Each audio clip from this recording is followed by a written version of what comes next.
স্টার্টআপের জন্য কম বাজেটের মার্কেটিং আজকের আলোচনার বিষয়। আপনি আপনার স্বপ্নের স্টার্টআপটি চালু করেছেন। আপনার একটি অসাধারণ পণ্য বা পরিষেবা রয়েছে, তবে সমস্যা হচ্ছে কেউ আপনার সম্পর্কে জানে না, কারণ আপনার অ্যাডভার্টাইজমেন্ট নেই। একটি বড় বাজেট ছাড়াই মার্কেটিংয়ে কিভাবে আপনি একটি বিশাল প্রভাব তৈরি করতে পারবেন, আজ আমি আপনাকে দেখাবো কিভাবে কম বাজেটে আপনার স্টার্টআপকে কার্যকরভাবে মার্কেটিং করবেন। ধাপে ধাপে বাস্তব উদাহরণ, এমনকি কিছু গল্প সহ উপস্থাপন করছি। সবাইকে স্বাগত। নমস্কার বন্ধুরা, আপনারা দেখছেন বিজনেস এডু, উদ্যোক্তাদের জন্য সমস্ত কিছু নিয়ে আলোচনা করার জন্য প্রিয় চ্যানেল। আপনি যদি একজন নতুন উদ্যোক্তা হন বা ইতিমধ্যে উদ্যোগ গ্রহণ করে থাকেন, আজকের ভিডিওটি এমন গুরুত্বপূর্ণ তথ্য সমৃদ্ধ যা আপনার ব্যবসাকে সফল করতে বাজেট ছাড়াই সাহায্য করবে। ভিডিওটি শেষে কিছু বিশেষ টিপস থাকবে যা বিনামূল্যে আপনার মার্কেটিং প্রচেষ্টাকে ত্বরান্বিত করতে পারে। মৌলিক বিষয়গুলো দিয়ে শুরু করুন এবং আপনার নেটওয়ার্ক ব্যবহার করুন। যখন আপনি ব্যবসা শুরু করেছেন, তখন আপনার ব্যক্তিগত এবং পেশাদার নেটওয়ার্ক ব্যবহার করে সহজেই কাজ শুরু করা যেতে পারে। ভাবুন, আপনার সংস্পর্শের মানুষেরা আপনাকে বিশ্বাস করে, তাই এদেরকে কাজে লাগানো যায়। চিরন্তনবাবু কফি শপ খোলার ব্যাপারে এতটাই দৃঢ়প্রতিজ্ঞ হয়েছেন যে তিনি এটা আরম্ভ করবেনই। চিরন্তনবাবু দোকানের প্রয়োজনীয় সব সাজ সরঞ্জামের প্ল্যান মাফিক লিস্ট বানিয়েছেন, মার্কেটিংয়ের জন্য বাজেটও রেখেছেন, কিন্তু তিনি ভাবলেন আগে শপটি ওপেন হোক, তারপর এর জন্য খরচ করবেন। আপাতত সামান্য খরচে দোকানটি উদ্বোধনের কথা ভাবলেন। তিনি মার্কেটিংয়ের খরচ নামে একটা লিস্টও বানাতে লাগলেন। প্রথমে কফি শপের একটি নাম, ঠিকানা, ফোন নম্বর লেখা একটা হোর্ডিং বানাবেন। অন্তত 10টা 1.5 ফুট বাই 2 ফুটের ছোট ব্যানার বানাবেন। এলাকায় বিভিন্ন জায়গায় সেটা লাগিয়ে দেবেন। ফেসবুকে অ্যাড দেবেন 7 দিন পরে পরে 3 বার, এবং বুস্ট আপ করবেন। নিজের চেনা জানা সবাইকে হোয়াটসঅ্যাপে আমন্ত্রণ জানাবেন। প্রথম দিন 1 কাপ কফি বিনামূল্যে খাওয়াবেন। আর এদের রেফারেন্সে যারা আসবেন তারা আগে একটা কোড জেনে আসবেন, তাহলে তারাও বিনামূল্যে উদ্বোধনের দিন 1 কাপ কফি পাবেন। বন্ধুরা, আপনাদের কি মনে হয় চিরন্তনবাবু কি খুব বেশি খরচ করে ফেলবেন মার্কেটিং বাবদ? প্রথম দিন যদি 100 কাপ কফি ও বিনামূল্যে দেন, তাতে দোকানের প্রচার কিভাবে ছড়াবে অনুমান করুন, যদি কফির গুণগত মান ঠিক থাকে। বিনামূল্যে টুল ব্যবহার করুন। আপনার শুরু করতে একটি বিলাসবহুল ওয়েবসাইটের প্রয়োজন নেই। একটি সাধারণ ওয়েবসাইট বা একটি পেশাদার দেখতে ল্যান্ডিং পেজ তৈরি করে উইক্স বা ওয়ার্ডপ্রেসের মতো প্ল্যাটফর্মকে ব্যবহার করুন। এমন সামাজিক যোগাযোগ মাধ্যম প্রোফাইল তৈরি করুন যেখানে আপনার টার্গেট অডিয়েন্স উপস্থিত থাকে। একটা উদাহরণ দিই, একটা টেকনোলজিক্যাল স্টার্টআপ লিঙ্কডইন এবং টুইটারে ফোকাস করতে পারে। যদি একটি ফ্যাশন ব্র্যান্ড হয়, তবে ইনস্টাগ্রাম বা পিন্টারেস্টে প্রাধান্য দেবে। আপনার ব্র্যান্ডিংকে সামঞ্জস্য করে প্রচারে রাখুন। প্রতিটি জায়গায় একই লোগো, রং এবং কণ্ঠের টোন ব্যবহার করুন। মূল্যবান এবং শেয়ারযোগ্য কন্টেন্ট তৈরি করুন। আপনার টার্গেট অডিয়েন্সের সমস্যাগুলি সম্পর্কে ভাবুন এবং সেই সমস্যাগুলি সমাধান করে এমন কন্টেন্ট তৈরি করুন। উদাহরণস্বরূপ, আপনি যদি একটি ফিটনেস স্টার্ট আপ করছেন, তবে বিনামূল্যে ওয়ার্কআউট টিপস, ফিটনেস রেসিপি বা মোটিভেশনাল কোটেশন এগুলো পোস্ট করতে পারেন। মনে রাখবেন, লক্ষ্য হলো আপনার নিজেকে একজন অ্যাডভার্টাইজমেন্টের জায়গায় বিশেষজ্ঞ হিসাবে উপস্থাপন করা।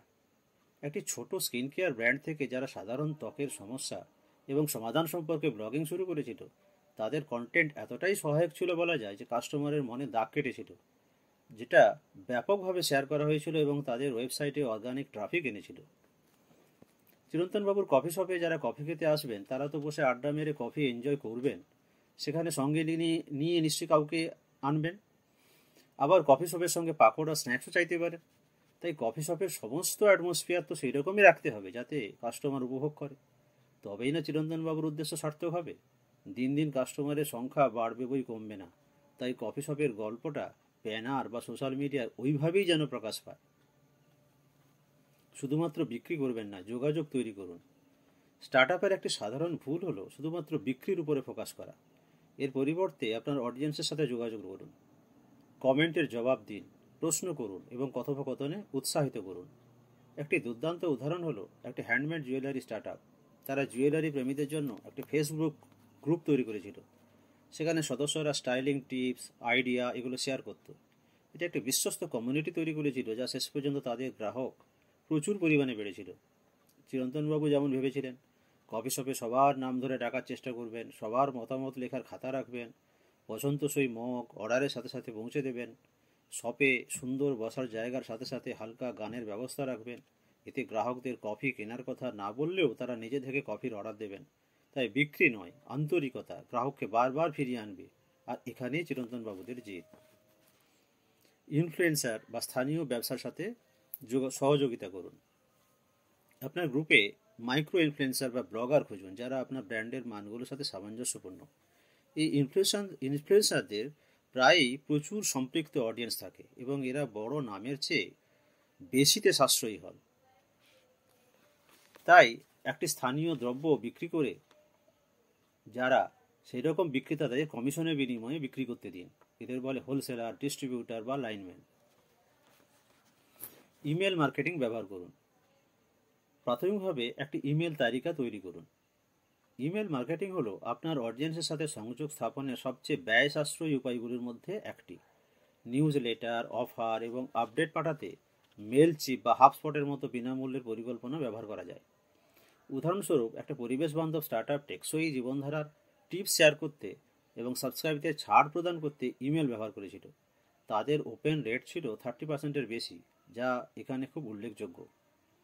একেবারে আপনার সেটআপ যদি উপযুক্ত না হয় তবে মাঝে মাঝে আপনার হোলসেলার বা ডিস্ট্রিবিউটারদের সাথে দেখা করুন।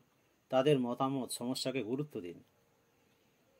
বিনামূল্যের মার্কেটিং টুল ব্যবহার করুন বা প্রযুক্তিকে আপনার সুবিধার জন্য ব্যবহার করুন। আপনার মার্কেটিং বাড়ানোর জন্য অসংখ্য বিনামূল্যের বা কম খরচের টুল আছে।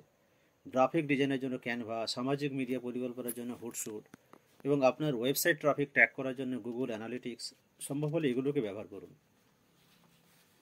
একটা গল্প বলি। কয়েক বছর আগে আমার এক বন্ধু একটা পেট অ্যাক্সেসরি বা বাড়ির পোষ্যদের জিনিসপত্রের ব্যবসা শুরু করেছিল। বিজ্ঞাপনের জন্য বাজেট না থাকায় মাথা খাটিয়ে একটা কাজ করেছিল। সে একটা স্থানীয় পার্কে বিনামূল্যের পেট গ্রুমিং সেশন আয়োজন করে বিনামূল্যে স্যাম্পেল বিতরণ করেছিল এবং ইনস্টাগ্রাম, ফেসবুক এটা প্রচার করেছিল। ইভেন্টটি হিট হয়ে যায় এবং তার ব্র্যান্ড পেট মালিকদের মধ্যে আলোচনার কেন্দ্রবিন্দু হয়ে ওঠে, যেটা চিরন্তনবাবু কফি শপ উদ্বোধনের দিন করবেন ভেবেছেন। এটা প্রমাণ করে যে সৃজনশীলতা প্রায়ই একটি বড় বাজেটকে পরাজিত করে। ট্র্যাক এবং অপটিমাইজ করুন। আপনার ফলাফল থেকে শিখে নিন। কোনটি কাজ করে আর কোনটি করে না তা পরিমাপ করুন। গুগল অ্যানালিটিক্স বা সামাজিক যোগাযোগ মাধ্যমে ইনসাইটের মতো বিনামূল্যে টুল ব্যবহার করে আপনার পারফরমেন্স ট্র্যাক করুন। উদাহরণ দেওয়া যায়, যদি কোনো নির্দিষ্ট ধরনের পোস্ট আরও বেশি সম্পৃক্ততা পায় তাহলে সেই ধরনের কন্টেন্ট তৈরি করার উপর ফোকাস করুন। মার্কেটিং একটি চলমান প্রক্রিয়া। মানুষের ভাবনা, ফ্যাশন, আগ্রহ পরিবর্তিত হতেই থাকে। তাই আপনার কৌশলটি পরিবর্তন করতে সব সময় প্রস্তুত থাকুন। এবারে যে কথাগুলো আলোচনা হলো সেগুলোর দিকে একবার তাকানো যাক। দ্রুত দেখে নিই কী আলোচনা করেছি। কাজ শুরু করার জন্য আপনার নেটওয়ার্ক ব্যবহার করুন। 2. বিনামূল্যে টুল ব্যবহার করে একটি অনলাইন উপস্থিতি তৈরি করুন। 3. বিশেষজ্ঞ হওয়ার জন্য মূল্যবান কন্টেন্ট তৈরি করুন। 4. আপনার অডিয়েন্সের সাথে যোগাযোগ তৈরি করুন। 5. মাইক্রো ইনফ্লুয়েন্সার এবং অংশীদারদের সাথে সহযোগিতা করুন। 6. সংযুক্ত থাকার জন্য ইমেল মার্কেটিং ব্যবহার করুন। 7. অর্থ সঞ্চয় করতে বিনামূল্যের মার্কেটিং টুল ব্যবহার করুন। 8. বৃদ্ধির জন্য আপনার কৌশলগুলো ট্র্যাক করুন এবং অপটিমাইজ করুন। এখানে যে বোনাস টিপসটির কথা আমি বলেছিলাম সেটা হচ্ছে একটি গিভওয়ে আয়োজন করুন। মানুষ বিনামূল্যে কিছু পেতে ভালোবাসে। এই গিভওয়ে আপনার পরিধিকে বহুগুণ বাড়িয়ে তুলতে পারে। সহজ, কার্যকরী এবং বাজেট বান্ধব হওয়া চাই। অনেক সময় একটির সঙ্গে একটি ফ্রি দেওয়া হয়। একটি নতুন প্রোডাক্টকে কাস্টমারের সঙ্গে পরিচয় করানোর জন্য বা মূল প্রোডাক্টটির বিক্রয় বাড়ানোর জন্য এটা করা হয়। এতক্ষণ ধরে যা আপনি শুনলেন এই ভিডিও, সেটা যদি আপনার সহায়ক মনে হয় তাহলে একটা লাইক দিন। আর বিজনেস এটুতে আরও ব্যবসায়িক অন্তর্দৃষ্টির জন্য সাবস্ক্রাইব করুন। কমেন্টে আমাদের জানান কোন টিপসটি আপনি চেষ্টা করতে চান এবং আপনার নিজস্ব মার্কেটিং টিপস আমাকে শেয়ার করুন। ভিডিওটি দেখার জন্য ধন্যবাদ এবং দেখা হবে পরবর্তী ভিডিওতে। ভালো থাকুন।